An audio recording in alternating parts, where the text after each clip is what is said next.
ganhar o Pará, vamos ganhar para Cristo, que possamos hoje nos envolver na obra que Ele deixou. Vamos ganhar o Pará, vamos ganhar para Cristo, que possamos hoje nos envolver na obra que Ele deixou. Como invocarão se não crerem? E como crerão se não ouvem? E como ouvirão se não há quem pregue? E como pregarão se não forem enviados?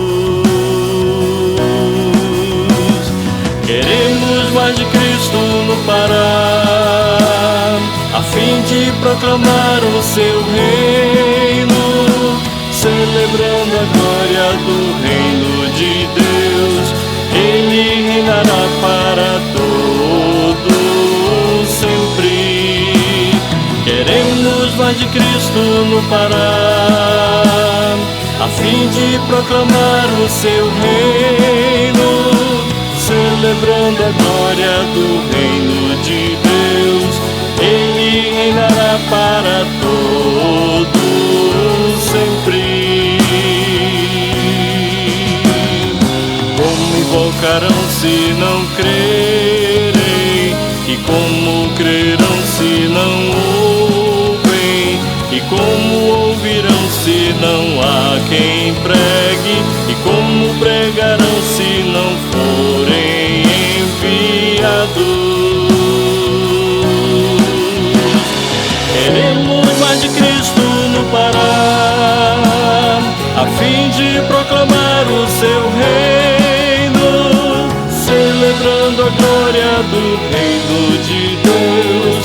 Ele reinará para todos sempre. Queremos mais de Cristo no Pará, a fim de proclamar o seu reino, celebrando a glória do reino de Deus. Ele reinará para todos sempre. Queremos mais de Cristo no Pará, a fim de proclamar o seu reino. Queremos mais de Cristo no Pará, a fim de proclamar o seu reino.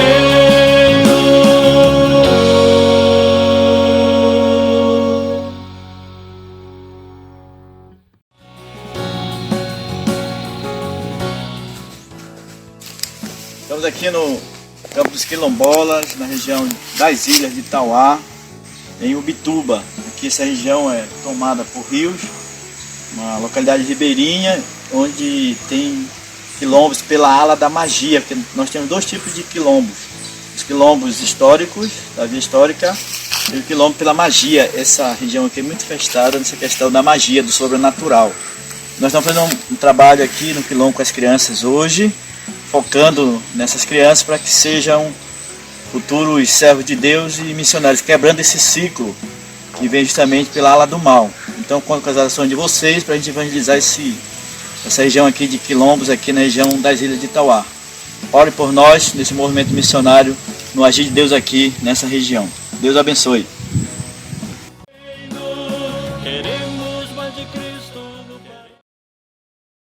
Olá, amados irmãos, boa noite. Mais uma vez estamos aqui para celebrarmos ao nosso Deus. Eu convido a vocês todos que juntos nós cantemos ao Senhor duas canções, Galileu e Bem Mais Que Tudo.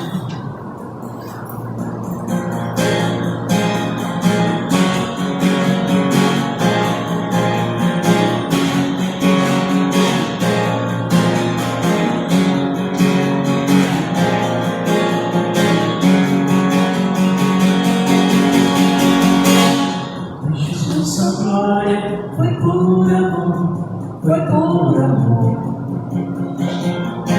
E o seu sangue derramou em grande amor. Naquela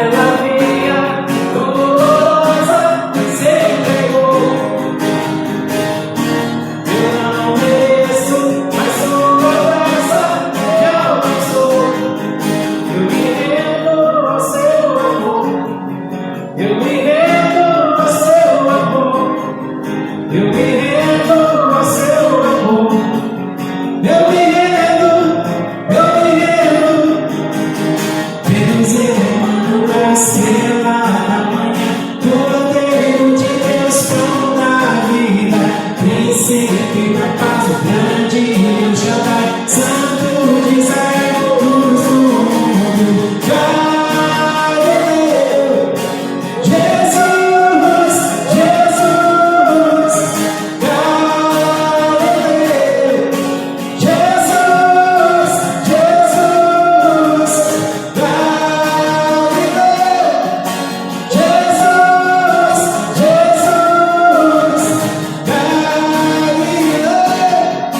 Jesus, Jesus,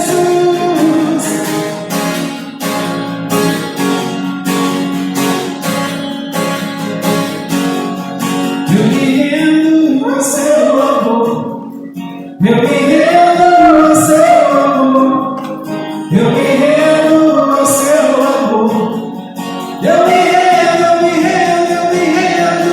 Oh, Deus, eu é estrela da manhã, rodeio de Deus, pão da vida, príncipe da paz, o grande El Shaddai, Santo de Israel, luz do mundo. Galileu, Jesus, Jesus, Galileu, Jesus, Jesus, Galileu, Jesus, Jesus, Galileu, Jesus, Jesus. Whoa, whoa, whoa, whoa,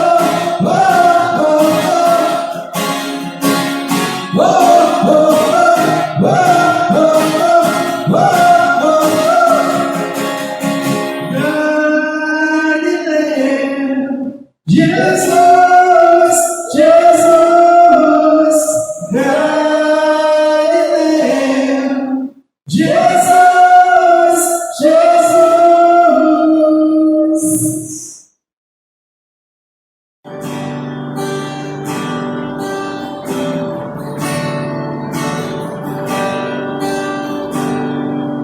Mais que as forças guerreiras, que a natureza e tudo que se fez, mais que tudo criado por tuas mãos, Deus, tu és o início e o fim. Mais que os mares, mais que o sol e as maravilhas que o mundo conhecer, as riquezas, tesouros desta terra, incomparável és pra mim. Por amor, sua vida entregou, meu Senhor. Humilhado foi como a flor machucada no jardim. Morreu por mim, pensou em mim, me amou.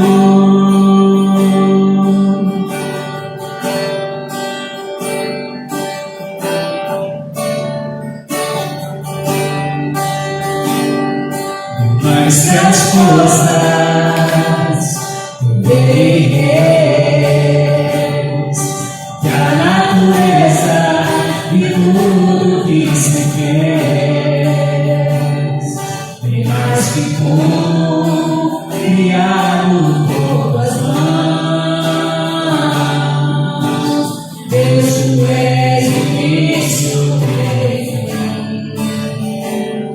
e mais que os mares, bem mais que o sol e as maravilhas que o mundo conhecer, as riquezas, tesouros desta terra, incomparável és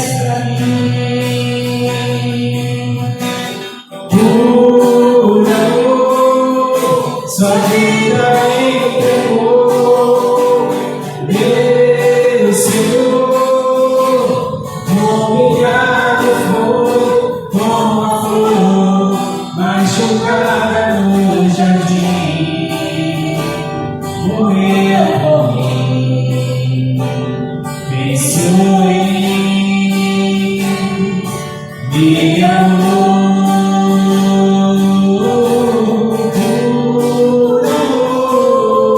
sua vida entregou, meu Senhor, humilhado foi, como machucada no jardim, morreu por mim, pensou em mim, me amou, como flor machucada no jardim, morreu por mim, pensou em mim, me amou.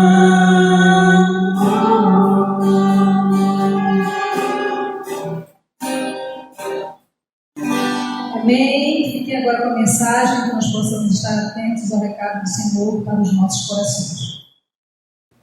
É um prazer, mais uma vez, estar aqui com vocês para que juntos nós possamos estudar a Palavra do Senhor na série de exposição que temos feito da primeira carta de Paulo aos Coríntios. Hoje nós estaremos lendo parte do capítulo 3. Eu peço que você se coloque aí na sua Bíblia para que juntos nós possamos fazer a leitura do versículo 1 ao versículo 9.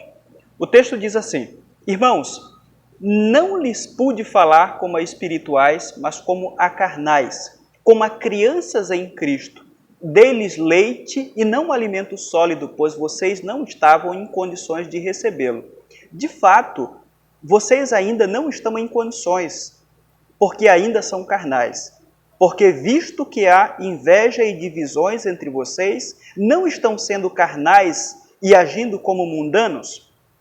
Pois quando alguém diz, eu sou de Paulo, e outro, eu sou de Apolo, não estão sendo mundanos? Afinal de contas, quem é Apolo? Quem é Paulo?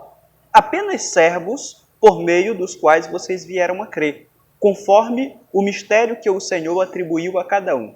Eu plantei, Apolo regou, mas Deus é quem fazia crescer, de modo que nem o que planta, nem o que rega são alguma coisa, mas unicamente Deus que efetua o crescimento.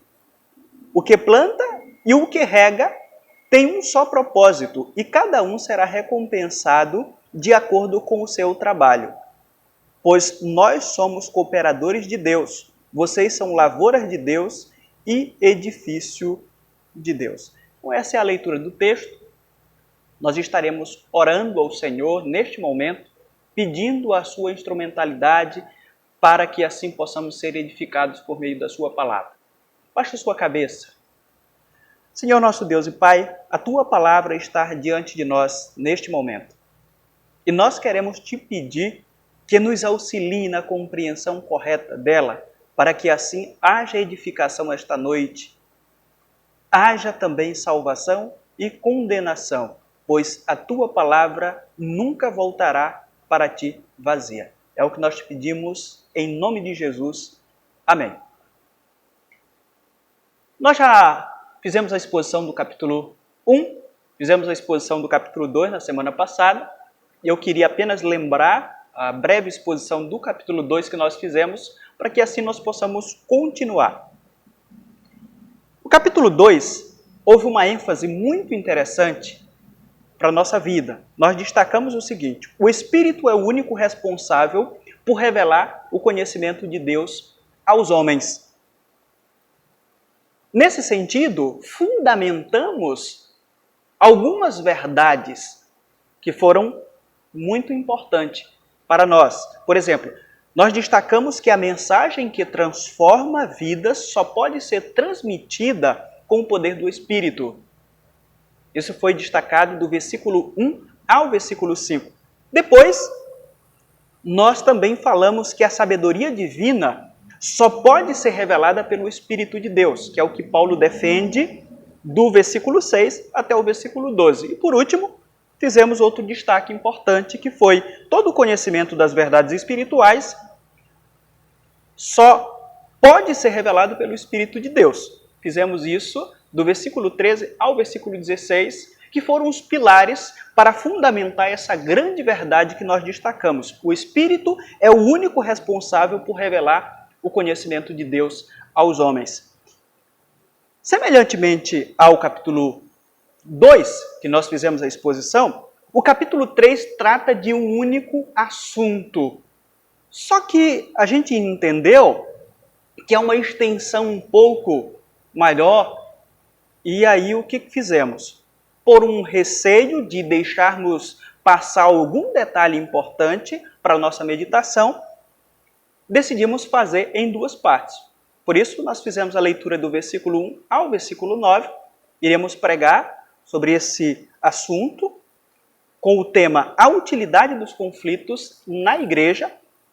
E na parte 2, que faz parte da mesma ideia, que vai do versículo 10 ao versículo 23, iremos fazer outros destaques importantes para falarmos sobre aquilo que nós acabamos de dizer, a utilidade dos conflitos na igreja.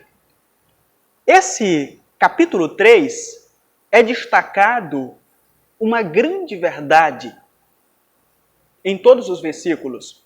Ele fala sobre os conflitos, mas há uma ideia muito mais abrangente que seria: os conflitos partidários na igreja demonstram apenas o quanto a carnalidade ainda impera em nosso meio. Essa é a verdade central que Paulo afirma neste capítulo 3, que nós iremos, como falei, fazer a exposição em duas partes. E baseado nisso, Paulo nos ensina 4 verdades. Hoje nós iremos destacar 2 e na próxima semana estaremos encerrando com mais 2 verdades. A primeira delas é que os grupinhos instalados na igreja servem apenas para ostentar comportamentos mundanos. Isso está muito claro do versículo 1 ao versículo 4. Ele inicia com uma ênfase contida na palavra eu, para expressar um contraste com aquilo que está sendo relatado em seguida. O contraste que Paulo faz está justamente entre 2 palavras, que é a palavra pneumatikos e a palavra sarkinós. A ideia dessa palavra sarkinós é espirituais, pneumáticos, e feitos de carne, sarkinós. Além de feitos de carne, há a palavra neném que Paulo destaca nesse texto aqui. Nesse sentido, sarkinós indica fraqueza, confirmado pela palavra crianças. Ele inicia fazendo esse destaque importante para aquilo que vai seguir adiante com todas as declarações que ele faz.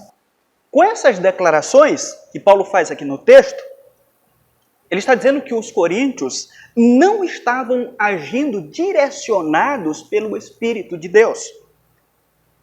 Quando eles provocavam divisões, não era o Espírito que estava agindo, e sim a carnalidade de cada um daqueles irmãos. Apesar de terem alguns anos de convertidos, agiam como recém-nascidos na fé.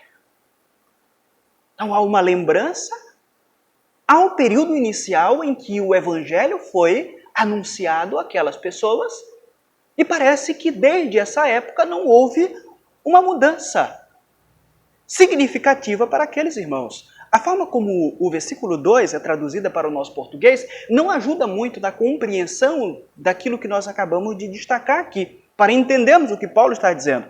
Mas o que há no versículo 2 é uma alusão a quando ele pregou o Evangelho em Corinto pela primeira vez. Naquela época, o alimento oferecido foi bem básico, ele lembra, visto que eles não tinham as condições adequadas para receberem algo mais denso ou mais substancial do Evangelho. Apesar dos anos terem se passado, as condições daqueles irmãos não haviam mudado muito. Ele diz assim: de fato, vocês ainda não estão em condições. Versículo 3, ele diz: porque ainda são carnais. Aqui, quando ele se refere à parte carnais, de novo, já não utiliza a palavra que é traduzida para o nosso português, inicialmente, como carnais. sarkinós que nós falamos. É a palavra sarkikos, que pertence à carne. Esse é o significado dela. Que em si tem um significado diferente do carnal anterior. Esta palavra traz consigo um sentido ético. O sarkikos tem uma vida orientada pelo seu ego, em busca de seus próprios interesses, em uma vida que é vivida longe da dependência de Deus. O versículo 3 explica a palavra carnal, o que está sendo dito. Ele diz: porque, visto que há inveja e divisão entre vocês, não estão sendo carnais e agindo como mundanos? Inveja e divisão são atitudes, Paulo diz, orientadas pelo ego das pessoas e estão longe dos interesses de Deus para a vida do seu povo e expressam apenas sentimentos humanos, conforme está muito bem afirmado na palavra mundanos. E com isso, nós precisamos lembrar que, como igreja, fomos chamados para trilhar uma nova jornada neste mundo. Diferente do que qualquer ideologia que o homem tenha inventado, nós temos um caminhar que anda na contramão. Por isso, os nossos sentimentos e as nossas atitudes não podem se alinhar aos pensamentos humanos. A resposta da igreja para este mundo, meditando naquilo que Paulo diz à igreja de Corinto, é espiritual. A nossa resposta para esse mundo é espiritual. E qualquer sentimento que passe além disso é apenas a carnalidade tentando tomar conta de nossas vidas mais uma vez. À medida em que nos dividimos em torno de preferências pessoais, de preferências de líderes, estamos agindo como mundanos. Não há espiritualidade nisso, Paulo diz. Isso é carnal. Não há espiritualidade quando a igreja briga em torno de lideranças, em torno de nossas próprias escolhas pessoais, daquilo que mais satisfaz o nosso ego do que é benéfico para o crescimento do reino de Cristo aqui na Terra. Eu comentei anteriormente que haviam pelo menos 4 grupos instalados na igreja de Corinto.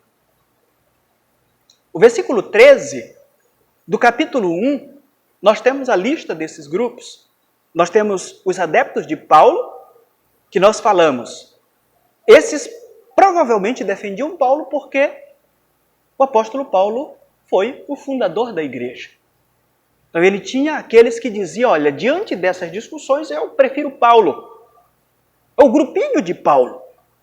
Existiam aqueles que defendiam Apolo, que estavam com um grupo em torno da liderança de Apolo. Preferências pessoais.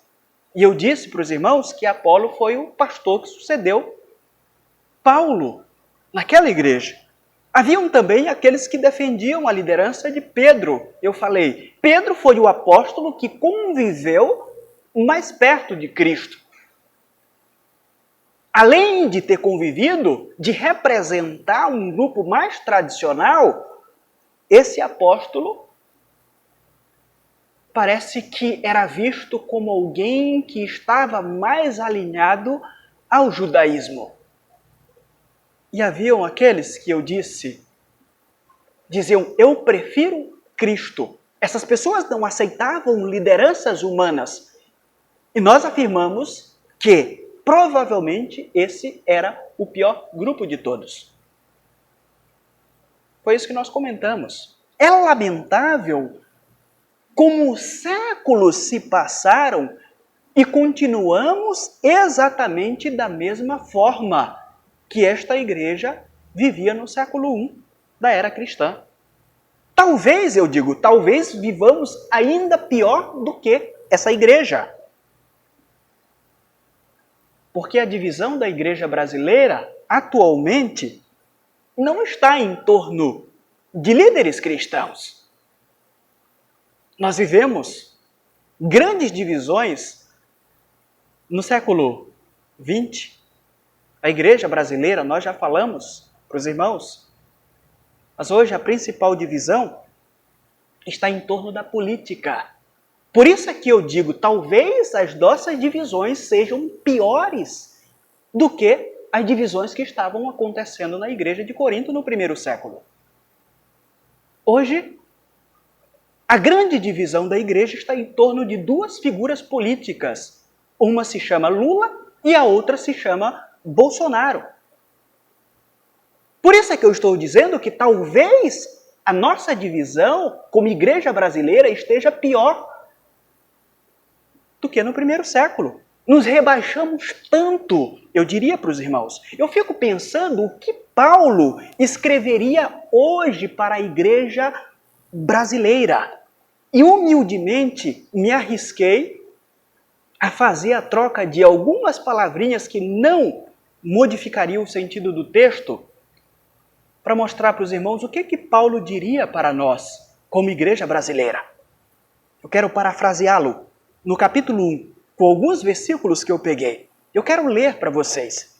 Paulo, chamado para ser apóstolo de Cristo Jesus, pela vontade de Deus, e o irmão Francinaldo Viegas, a igreja de Deus que está no Brasil, aos santificados em Cristo Jesus e chamados para serem santos, juntamente com todos os que em toda parte invocam o nome de nosso Senhor Jesus Cristo, Senhor deles e nosso.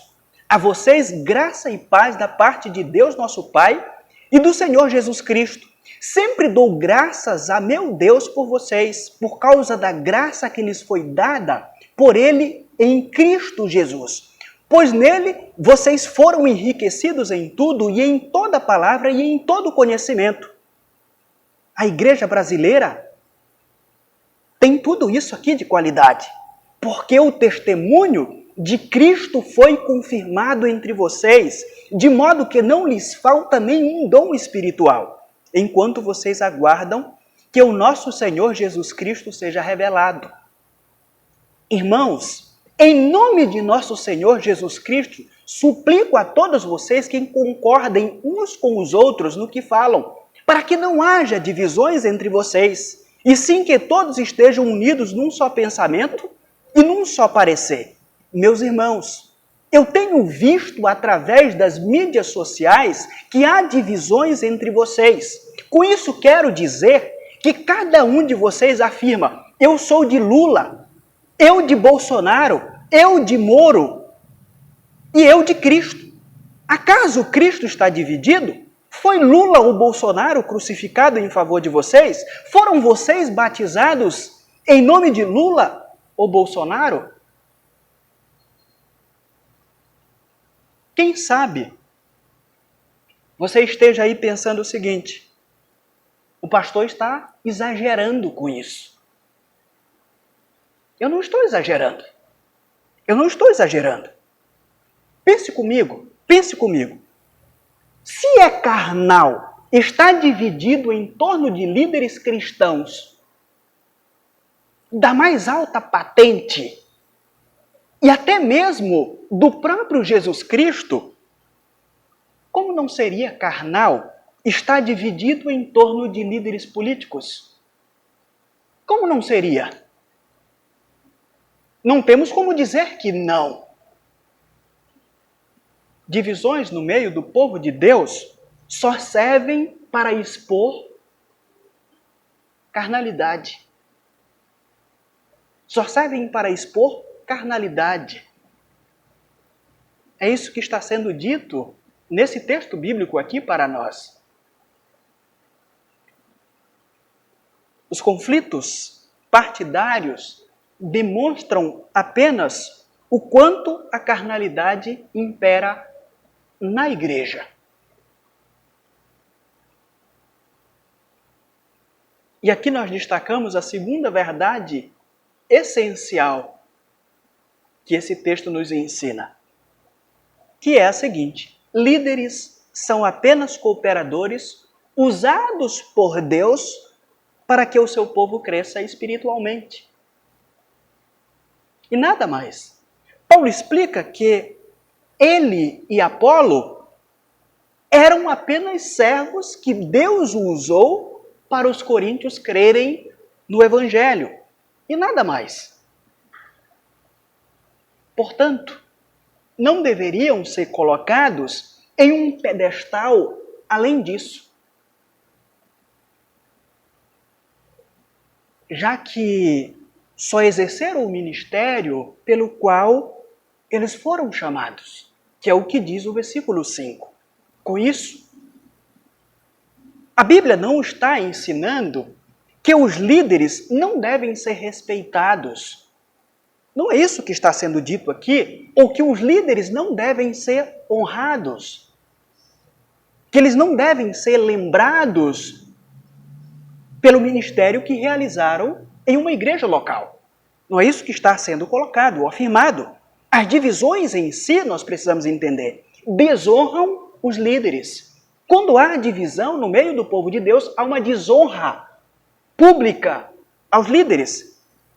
Por que eu estou dizendo isso? Porque a partir do momento que a igreja se divide em torno de líderes, automaticamente há um desrespeito pelo líder que eu não prefiro. Eu já estou desrespeitando aquele que eu não sou partidário. Então não há respeito quando há divisão, quando há um grupinho reunido em torno de alguém. Mas uma vez que entendemos o papel bíblico dos líderes cristãos, nós os respeitaremos como eles merecem. Eles terão a cadeira de honra em nosso meio. Paulo diz: eu plantei, Apolo regou, mas Deus é quem fazia crescer, de modo que nem o que planta, nem o que rega são alguma coisa, mas unicamente Deus que efetua o crescimento. Versículo 6, versículo 7. Mais uma vez, Paulo faz alusão à época em que plantou a igreja em Corinto e ao ministério que Apolo exerceu depois do ministério paulino. Embora tenha plantado e o outro regado, o crescimento dependeu, e literalmente a voz verbal do texto é que o crescimento dependeu e continuaria dependendo de Deus e não do homem. Paulo pensa o seguinte: eu plantei, Apolo regou, mas sem Deus não haveria acontecido nada. O que está perfeitamente em consonância com aquilo que foi afirmado no capítulo anterior. A transformação de vidas depende do Espírito Santo de Deus, não depende de homens. O crescimento espiritual depende do Espírito Santo de Deus que habita na vida do crente. E não de homens, não de líderes. Aonde estaria a glória humana? Nisso, pergunta Paulo. Quem planta uma igreja e quem cuida dos passos seguintes, ainda que estejam em circunstâncias diferentes, o propósito é o mesmo. Aquela igreja não conseguia entender isso. O apóstolo Paulo afirma que a recompensa será proporcional à eficiência com que cada um exerceu o seu ministério. Versículo 8. O versículo 9 há algo bem interessante. Alude a um campo composto por trabalhadores cujo proprietário é Deus. E nesse campo ou nessa lavoura, todos os trabalhadores são iguais. Todos os trabalhadores são iguais, pois todos possuem o mesmo patrão, Deus. Todos colhem a mesma lavoura, que são os convertidos para o reino de Deus. Não poderia haver nada que não conseguisse viver ou enxergar a realidade espiritual dentro desse prisma. Qualquer coisa fora disso é carnal, é mundano, Paulo diz. Por edifício de Deus, é provável que o apóstolo Paulo estivesse pensando nos muitos edifícios que existiam naquela época na cidade de Corinto.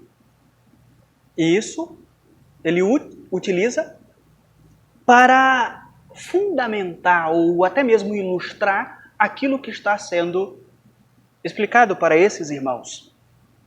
Vocês são propriedades de Deus. Assim como os edifícios, naquela época, eram propriedade de alguém, os grandes edifícios, propriedade do Estado, então vocês são propriedade de Deus, a igreja de Deus.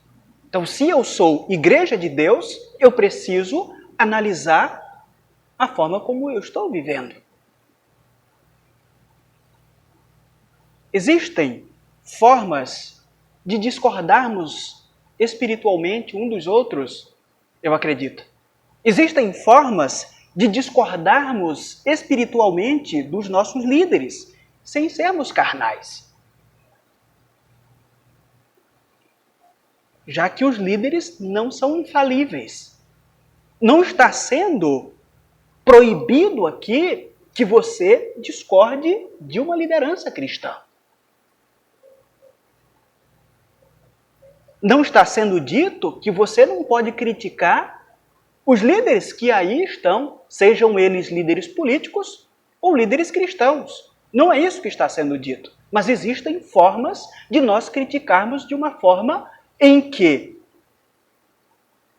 não saiamos da espiritualidade. O limiar fundamental, eu diria, para fazermos tal crítica é entendendo biblicamente o papel que cada um exerce debaixo do governo de Deus. Se nós não nos propusermos a vivermos uma vida com base nisso, nós iremos atirar para todos os lados e iremos apenas viver uma vida em plena carnalidade. Infelizmente, nós iremos viver assim, continuaremos vivendo assim. Mas precisamos entender o limiar fundamental para fazermos qualquer crítica a lideranças, entendendo biblicamente o papel de cada um debaixo do governo soberano de Deus. Quero dizer para os irmãos uma verdade que vocês já sabem. Mas é fundamental que vivamos a cada dia lembrando dela. Jesus não morreu na cruz do Calvário para fazer da igreja um campo de batalha. Essa é a impressão que nós temos tido da igreja atualmente.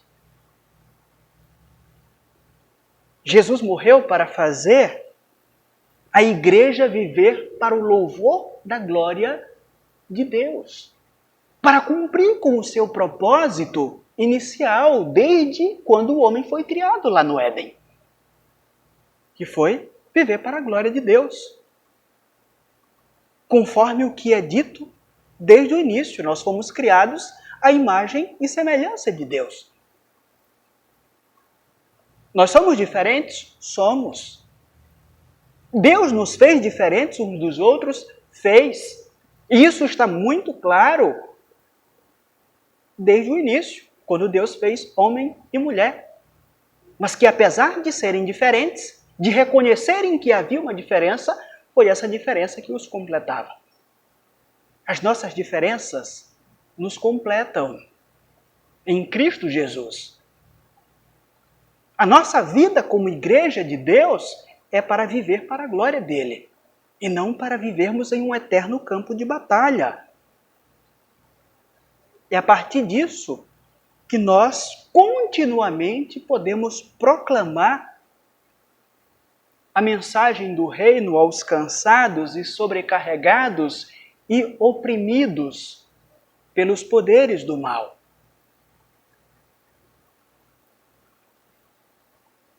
Queria encerrar fazendo algumas considerações sobre aquilo que nós já afirmamos. Uma igreja dividida nunca conseguirá viver para Deus. Essa é uma verdade essencial para nós. Além de nunca conseguir viver para Deus, nós entendemos que nem ao menos pode continuar sendo caracterizada como igreja se não mudar o seu comportamento em tempo oportuno. Se alguma coisa que eu falei aqui para você hoje tocou a sua vida, esse é o tempo oportuno para mudar o comportamento. Esse é o tempo de Deus para você. Esse é o tempo de mudança. Mas a partir disso, eu diria que não resta nem ser chamado de igreja, se não houver uma mudança em tempo oportuno. Outra coisa que quero destacar é a seguinte: uma igreja dividida só serve para uma coisa, ou até mesmo duas. Essa uma coisa inicial é aos propósitos do diabo. Esse é o propósito fundamental. Só serve para isso. E em segunda instância, ela também serve para blasfemar o nome de Deus entre os perdidos ou pecadores. Porque o mundo está vendo como nós temos vivido como igreja. O mundo já vive em confusão, em constante divisão. E aí olham para a igreja, que diz que tem a verdade fundamental que salva o homem, mas essa igreja está vivendo como se fosse um campo de batalha, em guerra constante. E aqui nós lembramos a oração de Jesus, no Evangelho de João. Ele orou pela nossa unidade, porque a partir da nossa unidade as pessoas iriam reconhecê-lo como o Deus encarnado. Líderes cristãos são instrumentos que Deus usa para o benefício espiritual do seu povo.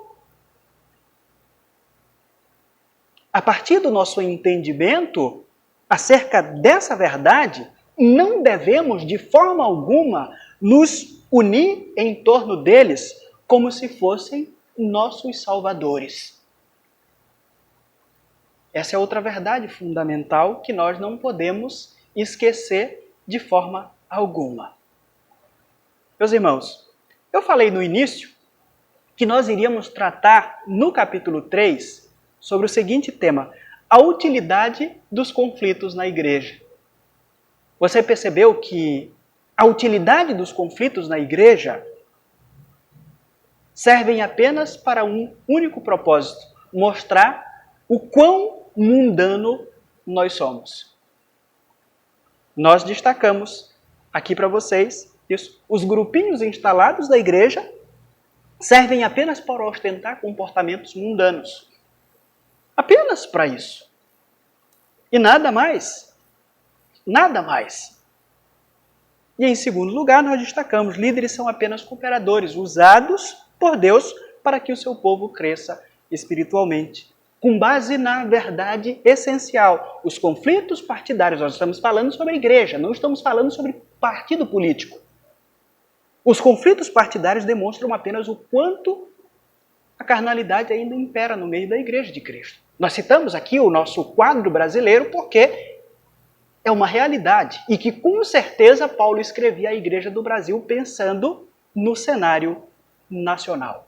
Eu espero que essas verdades fiquem guardadas em seu coração e peço a Deus neste momento que o seu Espírito, que é o único que pode fazer com que você seja edificado, por meio desse texto que foi exposto, que ele convença você, de que talvez a sua vida atualmente seja um erro constante, porque não tem prezado pela unidade do corpo de Cristo. Cristo morreu para ter uma igreja reunida e unida diante dele. Que o Senhor nos abençoe com a sua palavra. Neste momento, quero orar para encerrarmos. Senhor nosso Deus e Pai, esse texto nos traz verdades profundas e fundamentais para nós. São verdades que confrontam o nosso modo de viver. Porque desde a queda, nós vivemos em desarmonia constante. E às vezes temos até prazer em uma vivência em guerra. Mas, Senhor, não foi para isso que o nosso Senhor Jesus Cristo nos chamou. Não foi para isso que Ele foi elevado naquela cruz e crucificado como o maior de todos os pecadores. Por isso eu te peço que haja uma reflexão profunda de nossa parte, para que haja uma harmonia genuína em torno da pessoa do nosso Senhor Jesus Cristo. É o que nós te pedimos. Em nome de nosso Senhor Jesus Cristo, nós já te agradecemos. Amém. Irmãos, nós ficamos por aqui. Pedimos ao Senhor que dê uma semana abençoada a cada um de vocês e de profunda meditação nessas palavras que foram expostas diante de nós. Que Deus os abençoe. Juntos cantar o hino 416 do Inário para o Culto Cristão, Castelo Forte é o nosso Deus. Nós possamos refletir profundamente na letra desta música. Está exaltando o nosso Deus como o nosso castelo, como o nosso rochedo. Mesmo que tudo esteja difícil, o nosso Deus sempre será o nosso refúgio verdadeiro. Cantemos juntos.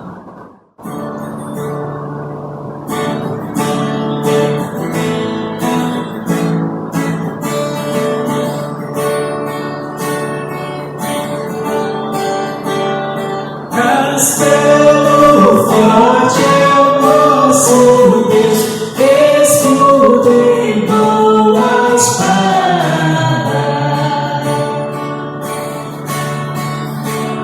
Com seu poder defende os seus, a sua igreja amada.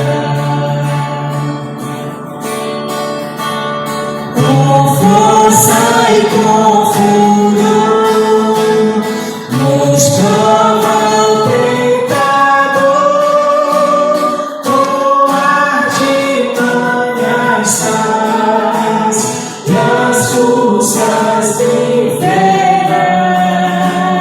que nós não há na terra.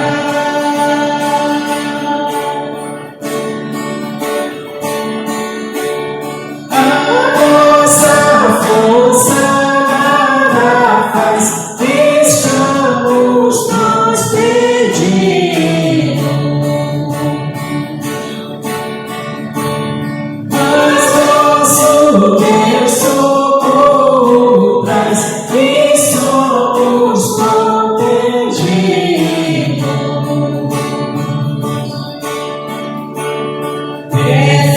Defende-nos, Jesus, o que venceu na cruz, Senhor dos altos céus, que sendo o próprio Deus, triunfa na batalha.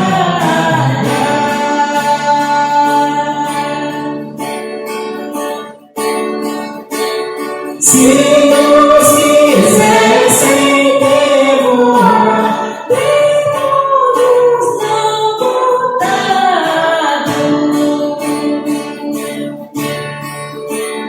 não nos podiam mais nos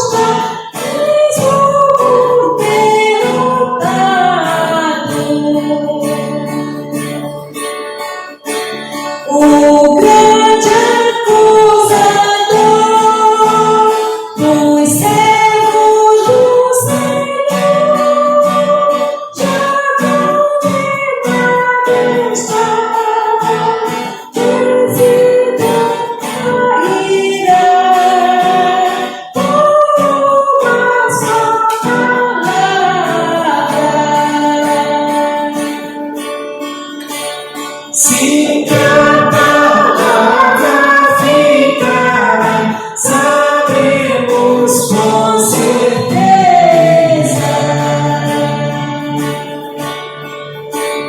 pois ela nos ajudará com arma de defesa.